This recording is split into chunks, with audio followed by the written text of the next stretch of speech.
L'économie chinoise a montré des signes de stabilisation en octobre, mais les mauvaises performances du secteur de la vente au détail inquiètent. Les données sont prometteuses. Les investissements en immobilisation se sont rapidement accélérés et ont dépassé les prévisions durant les 10 premiers mois de l'année. Ceci survient alors que le gouvernement a investi dans les infrastructures pour stimuler la croissance. En octobre, notre économie nationale a poursuivi sa croissance comme au premier trimestre, démontrant une stabilité globale croissante et soutenue avec une hausse des facteurs positifs.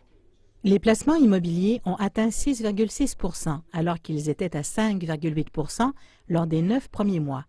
Selon les spécialistes, les données révèlent que les investisseurs immobiliers n'ont pas encore ressenti la pression exercée par les récentes mesures implantées pour freiner les achats spéculatifs.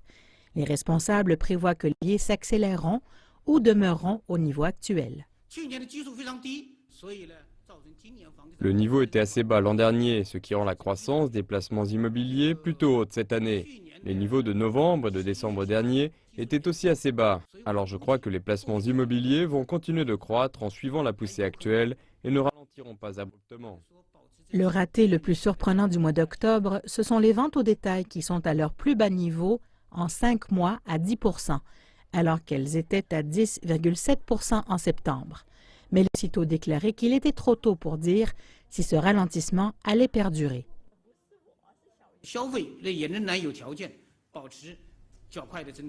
Il est encore possible que la consommation connaisse une croissance relativement rapide. Selon le portrait actuel, nous croyons que l'indice à la consommation du 4e trimestre peut maintenir une croissance stable.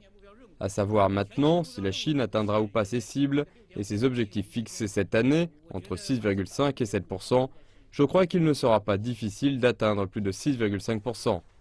Les exportations et les importations ont aussi chuté plus que prévu en octobre. Ceci s'ajoute aux craintes que la reprise économique de la plus grande nation commerciale au monde puisse être maintenue, même sans une guerre commerciale des États-Unis.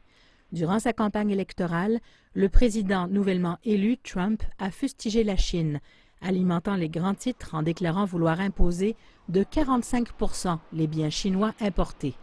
Il a aussi, dès son premier jour de mandat, accusé la Chine de manipuler les devises.